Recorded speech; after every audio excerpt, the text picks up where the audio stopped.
សួស្តីបងប្អូនទាំងគ្នាបន្តពី admin បានធ្វើវីដេអូទាក់ទងជាមួយ AutoCAD ការប្រើប្រាស់ comment និងការរបៀបប្រើ AutoCAD មួយចំនួនមានបងប្អូនជាងគាត់ស្នើសុំមកខ្ញុំបង្ហាញគាត់ពីរបៀបធ្វើជា block ដែលអាចបដូរទំហំជាមួយនឹងការ extend ដោយមិនចាំបាច់គូគ្រាន់តែយើងចុចប៊ូតុងទៅវាបដូរវាទាញ automatically ឥឡូវនេះ admin នឹងបង្ហាញពីរបៀបធ្វើ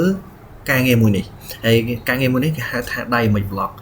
ឥឡូវឧទាហរណ៍ថាឡើងមាន admin មានទំហំ firefighting អីចឹងចុះ3 size 50 100 150ឥឡូវ admin គ្រាន់តែចង់គូទំហំទៅយក50ចុចចឹងមកវារួមទូច50ហើយយើងបលូតទៅយកចឹង automatically ឥឡូវ admin ចង់គូទៅ100ឥឡូវឧទាហរណ៍ថាកន្លែង50 admin គូប៉ុណ្ណេះ admin copy អា block ហ្នឹងចុះមកក្រោមមក admin គ្រាន់តែ click ប៊ូតុងដូរដាក់ថា100ហើយ admin គូ100ទៀតឥឡូវចង់គូ150copy វាចុះមកក្រោមមកដាក់150ហើយគូវាទៅវាមានថាប្រយោជន៍ចឹងដល់មិនចាំបាច់គូ ML អីចឹងញ៉ៃយើងមាននៅក្នុងនឹងស្រាប់ហើយរបៀបធ្វើវាតោះទៅមើលលំអិតខាងក្រោមគេធ្វើយ៉ាងម៉េចដំបូងឡើយយើងត្រូវមានទំហំទៅយក online ធម្មតាចឹងមក3ទំហំបន្ទាប់មកយើងបង្កើតជា block ទាំង3មកឥឡូវអានេះដល់សារដៃមិនឥឡូវ admin ដាក់ D ចឹងចុះ Dynamic Block DN 50 100ហើយ150ជាមួយនឹងការបលូតកម្ពស់របស់វាបលូតប្រវែងរបស់វា automatically ហើយបង្កើតដើម្បីបង្កើតហ្នឹងបានយើងទៅចូលក្នុង edit មកដំបូងឡើយយើងត្រូវធ្វើនេះមុនធ្វើពេលដែលយើងនៅលើ layout យើងចង់ឃើញទំហំទៅយកអាឡៃហ្នឹងគេហៅថា visible visibility អាឡៃនេះមានន័យថាយើងចង់នៅលើ layout យើងចង់ click បដូរទំហំហ្នឹង click នៅលើ50ឃើញតែទំហំ50បាត់100 150 click លើទំហំ100បាត់50បាត់150ចង់ឃើញទំហំទៅយក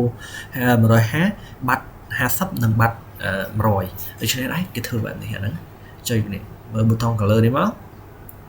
sorry កន្លែងនេះមុនបន្ទាប់មកដាក់ថា visibility បន្ទាប់មកយើងចុចកន្លែងណាមួយនៃប៉ាពេហ្នឹងយើងចុចបែបហ្នឹងបន្ទាប់មកយើងបង្កើតទំហំទៅយកតាមຂະຫນាតទំហំរបស់យើងបង្កើតថ្មីមក DN 50 rename នេះមួយមកដាក់ DN 100តបមកយើងបង្កើតថ្មីមួយទៀត DN 150បង្កើតឲ្យគ្រប់ទំហំទៅយក3ឥឡូវនេះកន្លែង visibility stat នេះយើងមានទំហំទៅយកតាមទំហំហើយអញ្ចឹងយើងត្រូវបបិទវាមួយសិនឥឡូវ admin ធ្វើបែបនេះឥឡូវ admin ចង់ឲ្យឃើញថាទំហំទៅយក50ទេបបិទវាចោលបបិទវាដូចជា comment នេះហើយបន្ទាប់នេះមក admin ក៏ដាក់នៅក្នុងទំហំទៅយក50ហ្នឹងដាក់ parameter មួយដើម្បីបលូតទៅយកនេះគឺជា option ដែលសម្រាប់បលូតទៅយក option បលូតយកចុចតាម admin មកកន្លែង parameter ចុចកន្លែង linear ហើយ click លើ admin មកបន្ទាប់មកទៀត clear នេះហើយចូលកន្លែង accent ចូលកន្លែង accent ចូលកន្លែង straight click លើ distance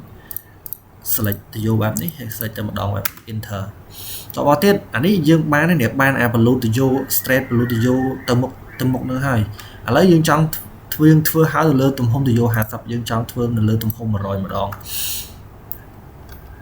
ទំហំ100ម្ដងយើងត្រូវ move object ហ្នឹង sorry move object នឹងទៅដាក់កន្លែងគ្នាហើយមកជៀសវាងការ error ណាមួយឥឡូវ admin ចង់ធ្វើទំហំ100 admin ត្រូវបិទអត្តយោ50ហើយ150ចាំធ្វើដូចគ្នាមកអានេះ admin add option បលូតទៅយក action straight extend click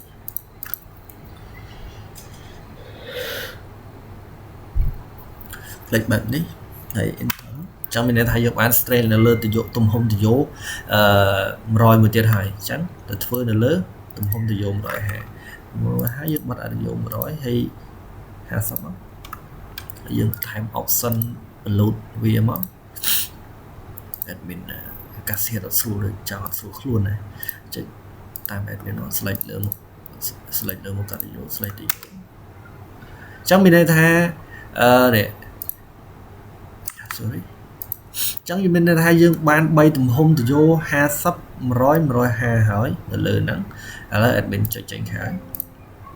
ឥឡូវចង់ដឹងថាវាការប្រើឲ្យឃើញទេមុនដំបូងឡើយយើងមានទំហំទៅយកគ្រប់ឥឡូវ admin ធ្វើបែបហ្នឹងឥឡូវ admin នេះ chẳng cú tùm hông thì vô bay khâu hồn như là admin đã chạy là đấy tùm hông thì vô hạ sắp ok này khế visibility để anh hạ sắp là admin trong blue viết tí cho mất thòng này là lại này admin nằm hông rồi mình tại này visibility hạ sắp dưới ai bắt đầu lại đi bàn nếu có dưới ai check bật tông lại đi bàn vì làm sai tới tùm hông rồi auto mà tại mình chăm bạch cù hay là được cái này dưới ai chạy lại visibility là tùm hông rồi hay mà dưới ai bà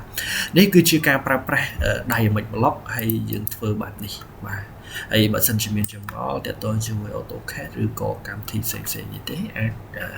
xua admin mát về đại admin tận hết admin đang phơi video một hai việc phơi bài hay chụp nhé là video nói complete chui cho like nêu Facebook page cho môi subscribe nêu YouTube channel bà ở con channel chụp nhé là video rồi